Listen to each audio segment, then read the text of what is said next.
वंदे मातरम वंदे मातरम वंदे मातरम जिंदाबाद जिंदाबाद जिंदाबाद जिंदाबाद जिंदाबाद जिंदाबाद अभिषेक जिंदाबाद जिंदाबाद जिंदाबाद वंदे मातरम वंदे আমার কাছে মানে খুব একটা আনন্দের মনে হচ্ছে না। ও চলে যাওয়াটা খুব শকিং ছিল। ও যে আমাদের ছেড়ে চলে যেতে পারে এটা আমরা ভাবিনি। আজকে ফিরে এসছে, ও ঘরে ফিরে এসছে। এবং একটা কথা বলবো, ও নিশ্চয়ই এই কয়েক মাসে বুঝেছে যে ওর আসল ঘর কোনটা এবং কোথায় বকা দিলেও তার মধ্যে আন্তরিকতা থাকে, প্রশংসা করলেও আন্তরিকতা থাকে, সমালোচনা করলেও আন্তরিকতা থাকে। সেটা জয় নিশ্চয়ই উপলব্ধি করেছে এই কয়েক মাসে বা বছরে। আমি বা আমরা সবাই চাইবো যে ও পুরনো ফর্মে আবার। অস্বীকার কোনো ব্যাপারই নেই। বলছেন সে হয়তো কালকে তৃণমূলে গেছে, আবার আজকে কী চিন্তাভাবনা তার তো ঠিক নেই। তো যাই হোক, এইসব আমাদের ভারতীয় জনতা পার্টি এইসব যারা নেতা আছে এদেরকে নিয়ে ভাবে না। কারণ ভারতীয় জনতা পার্টি একটা সাংগঠনিক দল। এখানে কোন নেতা আসলো কোন নেতা গেল তার জন্য কোনো রকম দলের মধ্যে প্রভাব পড়ে না।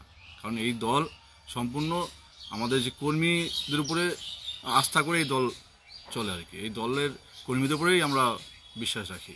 দেখুন, বিষয়টা হচ্ছে রাজ্য সভাপতির নজরে ইতিমধ্যে আগে চলে এসেছিল।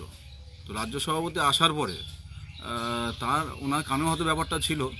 এখন রাজ্য সভাপতি সেখানে একটা আন্দোলনে বসছিলেন, সেখানে গিয়ে যে কেউ বসতেই পারে।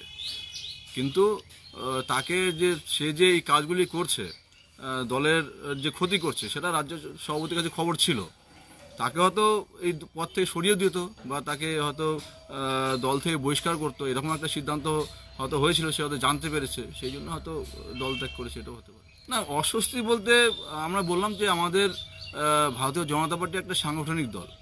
তো এখানে কে কোথায় কি করছে কি না করছে সম্পূর্ণ খবর একদম দিল্লি অবধি তাদের কানে আছে। আমি কি করছি আজকে বসে, আমি সারাদিন কি কাজ করছি দলে হয়ে না করছি, সম্পূর্ণ খোঁজ খবর রাখে। যারা দলের সাথে দু নম্বরই করছে, বেইমানি করছে, সেই খবরগুলো আমাদের ভারতীয় জনতা পার্টির যারা উচ্চতম নেতৃত্ব, আমি তো কোনো কর্মী দেখিনি।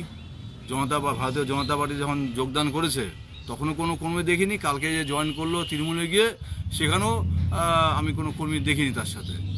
আমরা জানি যে উনি এক কথা রাজনীতিটাকে ব্যবসার চোখে দেখেন। মানে যেখানে হয়তো ভাবছে ভারতীয় জনতা পার্টিতে এসে এখানে ব্যবসা করবেন, কিন্তু এখানে তো ওই ব্যাপারটা নেই। এখানে ত্যাগ স্বীকার করে এই দলটা করতে হয়। তো তিনি ত্যাগ স্বীকার করতে পারেননি। তার রাজনীতি করে ব্যবসা করতে হবে, ইনকাম করতে হবে। তো এখানে তো ইনকাম করার জায়গা নেই ভারতীয় জনতা পার্টিতে। আর তার মধ্যে আমরা বিরোধী দল। তো ইনকাম করতে গেলে তৃণমূল করতে হবে, চুরি করতে গেলে তৃণমূল করতে হবে, সেটা সে বুঝতে পেরেছে। সেই জন্য উচ্চতম নেতৃত্ব সেই সময় মনে করেছিল, দিয়েছে। এখন যেহেতু অন্য দলে গিয়েছে, নিশ্চয়ই সেন্ট্রাল বাহিনী সেখান থেকে প্রত্যাহার করবে, আশা করি।